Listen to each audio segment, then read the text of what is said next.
Hola queridos oyentes, muy bienvenidos a este nuevo programa de Firmes en la Verdad.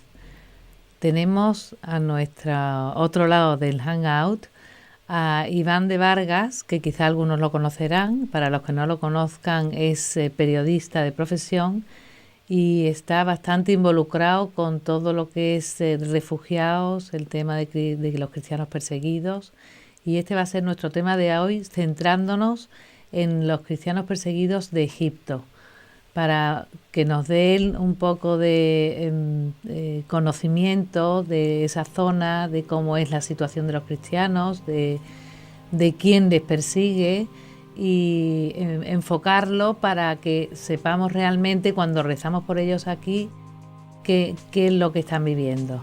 ¿Qué tal, Iván? ¿Cómo estás? Muy bien, encantado de volver a estar contigo, Mariana, en el programa de El Hogar de la Madre.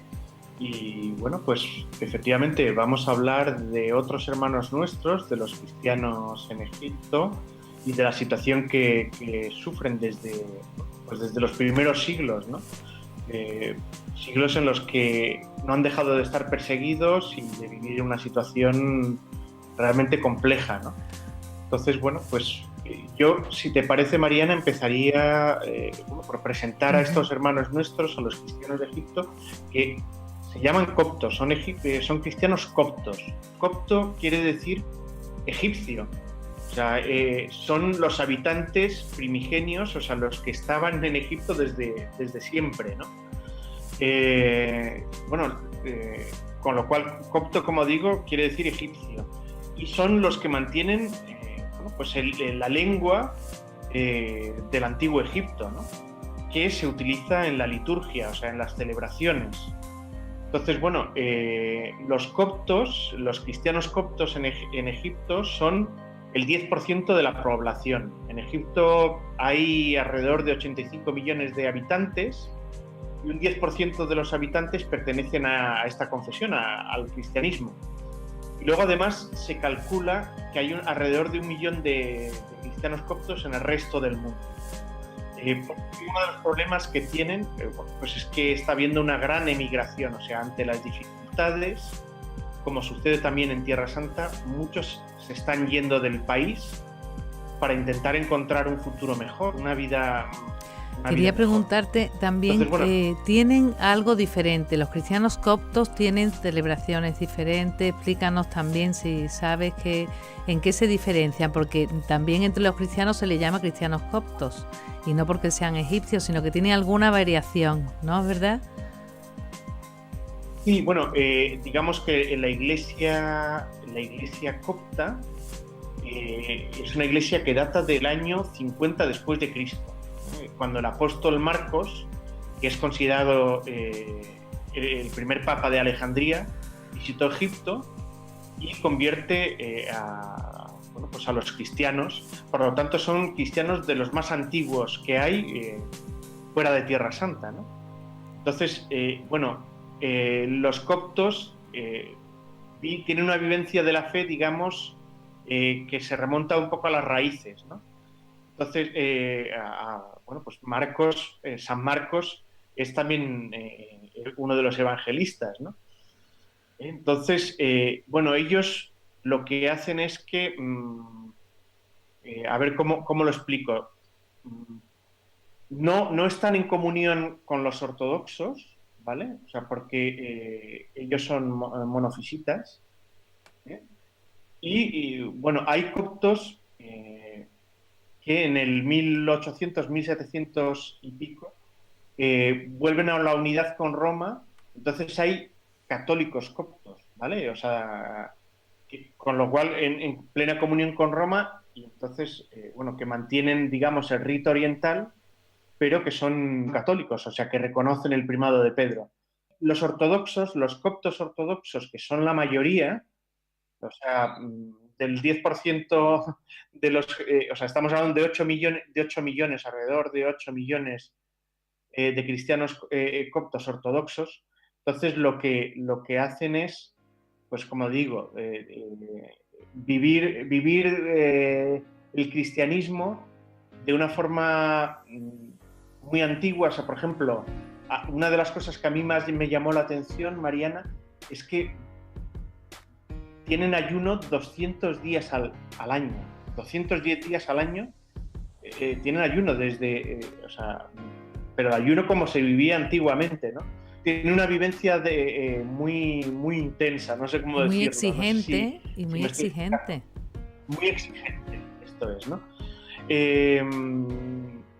¿En qué consiste el monofisismo? No sé si tú sabes en qué consiste. Ellos dicen que Jesús, o sea, reconocen su divinidad, pero no reconocen su humanidad. Luego, por ejemplo, no tienen un culto a los santos, ¿vale? O sea, consideran que los santos pueden ser intercesores, pero no tienen el culto a los santos que tenemos nosotros, ¿no? Bueno, estas son algunas de las particularidades, ¿no? Y después su lengua en los Y ritos luego, también especial, cantos especiales, ¿no? Que lo tienen conservado y las ceremonias son como, serán más largas, ¿no? sí, efectivamente, ¿no? O sea, bueno, es el rito oriental, ¿eh? Entonces, en el que la luz juega un papel muy importante, los iconos juegan un papel muy importante. Bueno, a mí una de las cosas que más me llama la atención de sus templos, ¿no? Es bueno, que están plagados de pinturas, ¿no? Y de artesanado, pero fíjate, tienen una conciencia muy grande de que han sido perseguidos, ¿no? Entonces, estas pinturas recuerdan las matanzas y las persecuciones que están presentes durante toda su historia, ¿no? Y en la literatura religiosa, bueno, pues la tienen dividida en distintas épocas según el sufrimiento que han sufrido, ¿no? Entonces, por ejemplo, el siglo III lo consideran ellos la edad del martirio, ¿no? O el siglo VII, por ejemplo, la era de las grandes tribulaciones, ¿no? Entonces, bueno, pues tienen esa conciencia de que han vivido la persecución y las dificultades desde el principio. Es como si lo tuvieran sabido hasta hoy día, ¿no? No les suena raro hoy día, ¿no? Esto es, ¿no? Entonces ellos han tenido persecuciones, claro, primero a manos de los romanos, después desde Bizancio, más tarde los musulmanes, ¿no? Ya fueran otomanos que fueron los primeros que prohibieron la construcción de templos cristianos en territorio egipcio, ¿no? O con los bereberes. Bueno, y esto pues ha quedado muy presente, hay un rastro muy presente, ¿no? en este imaginario de los cristianos coptos, ¿no? Un rastro que bueno, pues está presente en su arte y en su literatura, como decía, ¿no? Y bueno, los coptos, los cristianos coptos viven en todo el país, ¿no? Pero la mayoría se encuentra en ciudades como Asiut o como en Menia, ¿no? En el Alto Egipto, ciudades que están ubicadas a 350 kilómetros y 250 al sur del Cairo, respectivamente, para que nos entendamos, para que podamos situar, ¿no? Y bueno, en esta situación, en esta sociedad que cada vez está más islamizada, pues ellos también están segregados en barrios, o sea, es muy fácil reconocer cuáles son los barrios de los cristianos coptos, también porque en los lugares más visibles de sus casas pues tienen el crucifijo, ¿no? Presente, ¿no? Y luego, bueno, pues viven en estos barrios que son propios, o sea, son como guetos, ¿no? Bajo, bueno, pues graves penalizaciones económicas, jurídicas, políticas y religiosas, ¿no? Los coptos egipcios han pagado durante siglos un impuesto especial, ¿no? Ya la yesía se llama, y bueno, pues han sufrido todo tipo de restricciones, por ejemplo, en el tema de la transmisión de las herencias, tiene una forma característica de vestir. O sea que son, No sé, algunas ideas que quería compartir con sí, vosotros, pero Mariana. que entonces son discriminados hoy en pleno siglo XXI, son discriminados porque aparte de que se diferencian, encima tienen, según dices tú, por ley, cargas específicas para ellos, Sí, ¿no? O sea que ya es muy duro el ser cristiano en Egipto. pero ellos están muy orgullosos de ser Ellos, cristianos y sí, de hecho se pintan algo, ¿no? hay Ellos, de hecho, o sea, tienen un rito, Ujú. digamos, iniciático. O sea, los niños recién nacidos ya se les tatúa la cruz en sus muñecas, ¿no? En la Fíjate, muñeca derecha. Entonces es muy fácil distinguir cuando uno es cristiano en Egipto porque lleva tatuada la cruz en la muñeca. La muñeca que es el lugar por el que fue atravesado nuestro Señor Jesucristo en la cruz. O sea, los clavos atravesaron las muñecas de nuestro Señor, ¿no? Entonces, claro, llevar tatuada la cruz les acarrea no pocos problemas, ¿no? O sea, porque el Islam prohíbe la modificación del cuerpo de las personas. Entonces, es un de signo rebeldía. también Ujú. reivindicativo, ¿no? Por parte de este pueblo cristiano perseguido, ¿no? El llevar la cruz. Como digo, pues ese llevar la cruz, que la llevan siempre bien visible, tanto en sus barrios como en el cuello, ¿no? O sea, llevan grandes crucifijos, pues tiene consecuencias, o sea, les puede costar incluso la propia vida, ¿no? Estoy recordando ahora el caso de un joven de 17 años que dio testimonio de su fe hasta la muerte, ¿no? Por llevar el crucifijo y por no avergonzarse, ¿no? De llevar el crucifijo tatuado y Y colgado de del tus cuello. viajes ahora, que son actuales, a Egipto, ¿qué es lo que te choca? ¿Qué es lo que tú ves al llegar? Bueno, yo te diría que es verdad que la situación se ha recrudecido bastante desde el derrocamiento de Mubarak. Eh, bueno, se ha radicalizado mucho la situación, o sea, cada vez la persecución, o sea, la discriminación siempre ha sido Ujú. grandísima, la persecución siempre ha sido grande, pero ahora, bueno, pues digamos que Se ha recrudecido. eh, se ha recrudecido, ¿no? Y la persecución se está produciendo sobre todo en las zonas rurales, ¿no? Es verdad que con la llegada de Al-Sisi en el cargo, ¿no? A finales del 2012, bueno, pues el patriarca de los coptos ortodoxos ha manifestado su respaldo, ¿no? A este Ujú. nuevo líder y ha habido un cierto acercamiento, ¿no? Aunque sigue habiendo situaciones concretas como que bueno, pues no se pueden abrir nuevos templos, no se puede, o sea, por ley la iglesia no puede mantener los templos, con lo cual, aunque se trabaja de noche para mantenerlos y para que no se Fíjate, como caigan, no ¿no? se pueden mantener, qué curioso, ¿no? Sí, sí, efectivamente, realmente es una cosa bueno, pues, que llama mucho la atención, ¿no? O sea, eh, los coptos son los habitantes desde el inicio allí, ¿no? O sea, los musulmanes llegaron solo a partir del siglo Ah, que eso es séptimo interesante. bueno, impusieron en Egipto su idioma, el árabe, y su religión, que es la islámica, ¿no? Pero es verdad que esta minoría de egipcios se mantuvo cristiana y ha preservado este idioma copto, que es derivado del antiguo egipcio, ¿no? Y que utilizan, ¿no? Que siguen utilizando, ¿no? Eh, son, son tratados, los coptos son tratados como ciudadanos de segunda clase, ¿no? Entonces, bueno, esto está provocando que disminuya su número, ¿no? Y que exista pues altas tasas de migración, ¿no? Luego, bueno, se está obligando en distintas zonas a la conversión al Islam, ¿no? Y está habiendo conversiones al Islam a veces también, y esto hay que decirlo también con verdad, ¿no? Por conveniencia Claro. social, ¿no? Entonces, claro, la situación de la comunidad cristiana ha empeorado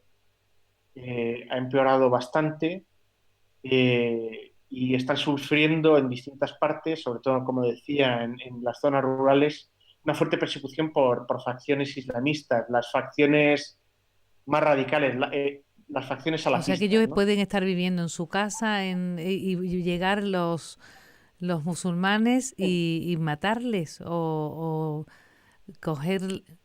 Bueno, o sea, está habiendo una persecución real y está habiendo actos violentos contra ellos. O sea, eh, esta minoría corre el riesgo de desaparecer tenemos todos presentes, por ejemplo, he hablado del fenómeno de las migraciones. Entonces, muchos, ante las dificultades, al no tener acceso a buenos trabajos, porque están discriminados y son considerados ciudadanos de segunda, muchos han huido, por ejemplo, al Líbano. Todos recordamos el martirio por parte del Estado Islámico de estos 21 hermanos nuestros, coptos, cristianos coptos, en el Líbano, ¿no? O los atentados que se están sufriendo en distintos templos, o sea, su vida corre peligro. Realmente la situación habitual es de gran discriminación, ¿no? O sea, pero también hay momentos en los que corren el peligro de muerte. Bueno, y claro, no se puede hacer nada de forma internacional, no tiene interés, la política no tiene interés porque es un problema muy grande, ¿no? Tendría que ser mucho riesgo para las Naciones Unidas, por ejemplo. Eso llega a difundirse, se conoce, no se mueve pieza por parte de Occidente. Bueno, claro, la gente cuando hablas de Egipto, lo único que aparece en su imaginario son los faraones, son las pirámides. Egipto era un lugar habitual de turismo, ¿no? El problema que está pasando en Oriente Medio, Mariana, es que está viendo... O sea, se están produciendo situaciones de gran inestabilidad, digamos, en la zona, ¿no? Motivadas por motivos económicos, motivadas por un recrudecimiento, digamos, de las facciones más radicales del Islam, motivado... Claro, todo esto está generando, digamos, una situación de inestabilidad en la zona. Claro, que no puede pasar desapercibida, ¿no? Las grandes revueltas, la llamada primavera árabe. Claro, la primavera árabe que está siendo un invierno para los cristianos, ¿no? O sea, porque cuando la situación está revuelta, quienes se llevan la peor parte son precisamente las minorías, los que menos cuentan, los ciudadanos de segunda, ¿no? Y en este caso, pues, claro, a quien está afectando toda esta situación de inestabilidad es a los cristianos. Entonces, los medios de comunicación cuentan lo que quieren, ¿no? O sea, muchas de los ataques que se están produciendo pasan totalmente desapercibidos. Nadie claro, como se han aislado en zonas rurales, pues nadie se hace eco. Si son personas casi, no son personas políticas ni ¿no? Claro, o sea, para que te hagas una idea, o sea, los cristianos en Egipto no tienen líderes visibles, no tienen representación en el gobierno. La Constitución reconoce, digamos, una libertad de culto, pero no hay una libertad religiosa como la podemos entender aquí en Occidente, ¿no? Entonces, o sea, el hecho de que, o sea, no puedas ni siquiera rehabilitar tu templo o abrir nuevos templos para poder celebrar tu fe, ya dice mucho de la falta de libertad que hay en el país, ¿no?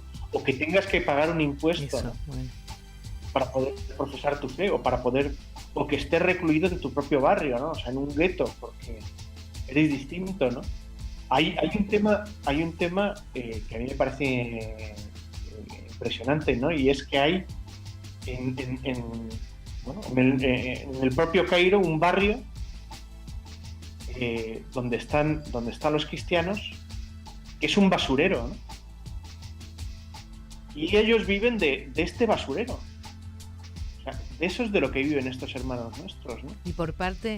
de transportar basura de un lado a otro, ¿no? Sí, o sea que le dan los trabajos casi peores, ¿no? Los trabajos peores.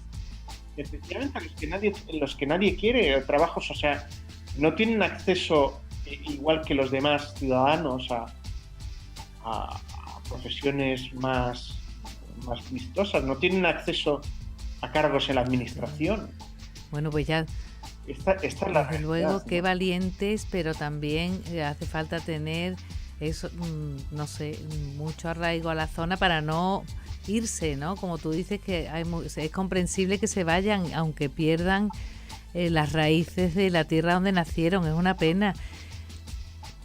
Ellos no quieren irse. O sea, cuando hablas con ellos, con todos nuestros hermanos, o sea, porque también con los hermanos en Siria, en Irak, que se están yendo, o los cristianos en Tierra Santa, ¿no? En la tierra que eligió nuestro Señor para encarnarse y redimirnos. O sea, les están obligando a irse. Y ellos no quieren. Entonces, la Iglesia no quiere que los cristianos Claro, se ¿y la vayan. Iglesia qué hace? La iglesia local no quiere que haya esta sangría, ¿no? Pero, o sea, esta sangría, estas migraciones forzadas, se están forzando a irse porque al final lo que quieren es, los radicales lo que quieren es quedarse con la tierra, ¿no? Quedarse con esta tierra que es milenaria. O sea, los cristianos llevan ahí desde hace 2000 años. Son los primeros habitantes, hay que decirlo fuerte. O sea, es que los musulmanes no llegan hasta el siglo VIII, ¿no? Claro, sí, totalmente invadidos y total. O sea, aquí son los habitantes primigenios quienes estaban ahí y son, o sea, quiero decir, forman parte de la identidad de este país. Según el Evangelio de San Mateo, como sabes, pues poco después de nacer Jesús, la Sagrada Familia, José, María y el niño huyeron a Egipto para escapar del rey Herodes, ¿no? Que había ordenado asesinar a todos los niños menores de 2 años por miedo que alguno de ellos fuese el Mesías, ¿no? Y que pudiera arrebatarle el trono. La historia se repite 2000 años después, ¿no? O sea, estos hermanos nuestros perseguidos son refugiados igual que fue Jesús, José y María, ¿no? La Sagrada Familia. Bueno, pues la tradición copta, precisamente la tradición copta, es la que cuenta cómo la Sagrada Familia llegó a pasar 4 años en este país, en Egipto, ¿no? Y hay una ruta preciosa que se puede seguir y que se puede visitar de los lugares, ¿no? donde estuvo la Sagrada Familia en Egipto, ¿no? Hay quiero recordar, alrededor de unos 20 lugares, ¿no? Están relacionados con este peregrinaje, con esta peregrinación que hizo la Sagrada Familia por estas tierras, ¿no? Hay también evangelios apócrifos que cuentan también el día a día de la Sagrada Familia en estas tierras, ¿no? Y yo recuerdo pues que hay un lugar muy simbólico, muy relacionado con la Sagrada Familia y su paso por Egipto, que es el monasterio de San Juan, ¿no? El monasterio de San Juan está en Deir Abu Enes, ¿no? Que es uno de los lugares más importantes para la comunidad copta en Egipto, ¿no? Y donde los fieles de todo el país van 2 veces al año, ¿no? Se acercan ahí para conmemorar la llegada de la Sagrada Familia en el mes de enero. Y luego también veneran a la Virgen María también en este monasterio de San Juan en junio. Luego también hay otros sitios, ¿no? Que es posible visitar, ¿no? Que son pues, la cueva donde la Sagrada Familia se refugió durante varios días, ¿no? O por ejemplo en el Cairo antiguo, ¿no? Está la iglesia de San Sergio y San Baco, que es del siglo IV, y en esta iglesia se encuentra otra cueva subterránea en la que la Sagrada Familia vivió largo tiempo. Esos datos que nos das son desconocidos para nosotros, por lo menos para mí, porque es verdad que piensas en Egipto, en las pirámides y todos los faraones, pero los datos del cristianismo allí no los solemos saber ni conocer. Claro, o sea, es verdad que no, que no hay fuentes fidedignas, ¿no? Que puedan confirmar todo esto, pero es la propia tradición copta la que sostiene, ¿no? Y la que pues, da a conocer toda esta realidad, ¿no? Nos quedan 2 minutos porque se nos pasa el tiempo volando. ¿Qué querrías tú decir a los que nos escuchan de estos cristianos coptos y qué podríamos hacer desde aquí? Bueno, lo que nos piden siempre es que recemos por ellos, esto en primer lugar, ¿no? Y luego quisiera aprovechar estos 2 minutos que nos quedan para decir lo que yo he aprendido de ellos, para dar un poco un testimonio, ¿no? Decir que yo he aprendido de los cristianos coptos a no tener miedo de decir que soy cristiano, ¿no? A no avergonzarme de decir que soy cristiano. Ellos,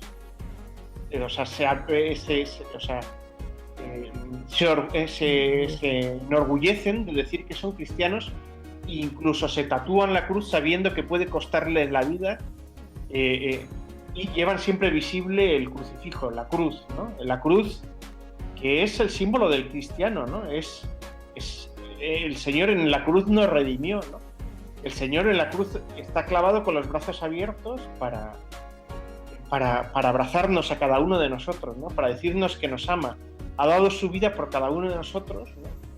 Y ellos lo saben y nos lo testimonian, ¿no? Nos lo testimonian cada día, ¿no? Y bueno, pues esto es lo que quiero compartir, ¿no? El testimonio también de este joven, ¿no? A los jóvenes que nos están viendo, decirles que hay jóvenes que, como ellos, que no se avergüenzan de decir que son cristianos y que dan su vida, ¿no? Dan su vida por su fe, que han descubierto que Dios les ama, que les ama con locura y que ellos están dispuestos a dar la vida como hizo nuestro Señor, ¿no?